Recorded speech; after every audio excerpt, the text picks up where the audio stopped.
Oh, yes. As for the COVID issues, it's an area that this government will not even be forgiven by Ghanaians. If they abandon it. If it fails to really bring certain people to book, because there's no denying the fact that a lot of things happened within the COVID area in respect of how some funds were utilized, and then a lot of things happened. But coming to his write-up and how he is currently painting the picture to Ghanaians. When I listen to Richard sometimes, I see Richard try, in certain respect. Okay, Richard says, MPP has taken the economy from a state where inflation was 54% to where it is now 22%. Who deserves that credit? Which government was in power when we were at 54%? And which government is in power at the time we were having it at 22%? And what was the inflation rate at the time NDC was leaving power? You see, in certain respect, when the figures look good to him, he picks NDC's figures and compares it with MPP's figures. And in certain respect, he will look at MPP's own figures, but one when it is down, and then he picks one which is up. You understand? Mm-hmm. Now, let me tell you one thing. Look at Richard. Richard is saying that John Mahama, when he met the labor unions in negotiating for the base rate, mm-hmm. he should have acknowledged the fact that his predecessor gave them 25% and that he's giving them 10%. Let's go back to what MPP offered the Ghanaian worker when they took over in 2017. What was the increment? 0%. And 0%. Yes, MPP offered 0% wage increase, base rate, in 2017 when they took over. It was when they gained 2017, yes. That was the first year you took over. And so, first year you are not in control. You have to be mindful how you increase things. And this is a man who has just taken over. And he's able to offer 10%. And you are comparing his 10% to your last day after your 8th year. You are giving your last figure. Into elections. In fact, that is even more this because you know when governments are going to elections, they give a lot of things out. And you are comparing that to someone's first year in office. When your first year you gave 0%, and he has given 10%. He should rather be applauded for that. In fact, in 2022, the government of the day cost about 850,000 Ghanaians to be pushed down into the poverty line. 2022. What has happened to this? Nothing has been done to ensure that we have these people at least brought up. He's even trying to take credit for the payment that we did. The president did in respect of the DDEP. 6.08 billion that is paid to people you not have paid monies to. And listen. So there was the public sector workers' base pay. Mm-hmm. In 2016, mm-hmm. you pegged it mm-hmm. at 12.5%, mm-hmm. right? Mm-hmm. 12.5%, mm-hmm. which was supposed to have taken effect mm-hmm. from 2017. Mm-hmm. So that's what happened. So when they came into this episode, what did they offer? Already done it. They implemented what you introduced. No, so did they offer anything to Ghanaians? Yeah, but your introduction was supposed to have but you see, a government taken effect in 2017, so they didn't have to. So that budget was ready for them? Yes. And so what did they do? No, but if you look at it, there was a place they offered 2017, 0%. So does it be 2017? You never went into negotiation? In 2017, as in when they had to go on the negotiation table. Okay, let me check. Yeah.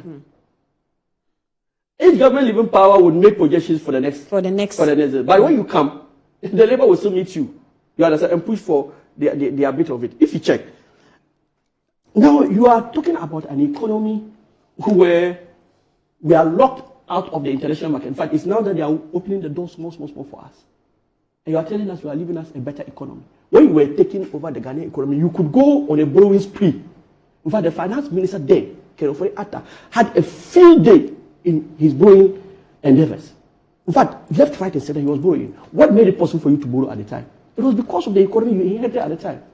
What is making it impossible for John Mahama to do the same, or for Akufo-Addo to do the same today? It's because of the economy you are living for us. And how can you describe today's economy that has locked the doors on us as a better economy than the one that you took over? In fact, John Mahama is one of the presidents that Ghanaians will always cherish because he has been truthful to Ghanaians.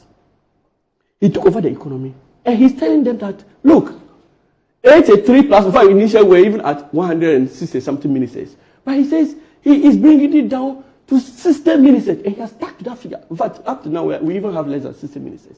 This is somebody who has a pity on the purse. And because he has been in that seat before, and he knows what it entails. Now you are leaving us an economy which has an interest rate of 22%, an inflation rate of 22%. Meanwhile, you took an economy that had a far lesser inflation rate at the time. Now, if you look at the Bank of Ghana itself, how much debt is Bank of Ghana leaving Ghanaians? You understand? Over 60 billion. In 2022, what has happened to us? It means that we are worse off. That is the bank of our last resort.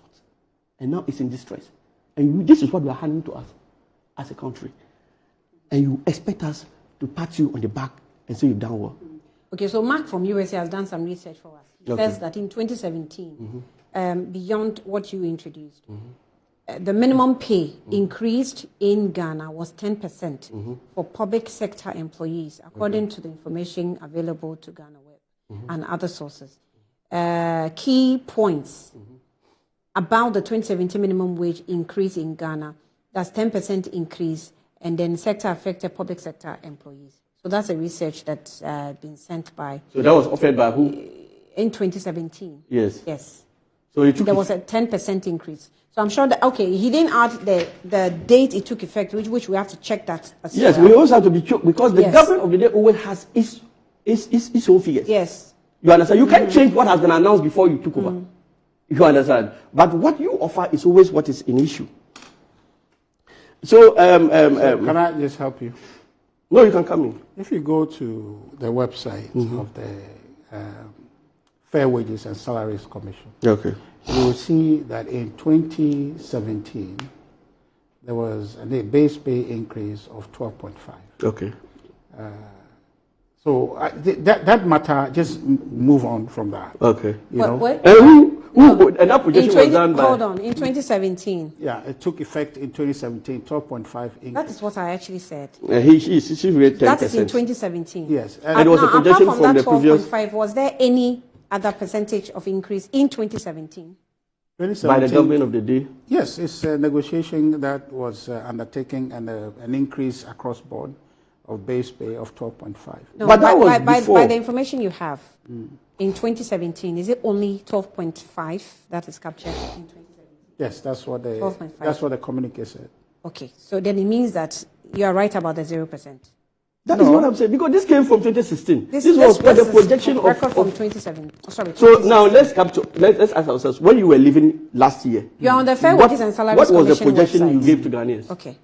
What did you promise Ghanaians when you were living on? You see, what you need to realize is that, you know, the estimate of what increment would come, okay, is for a period, okay.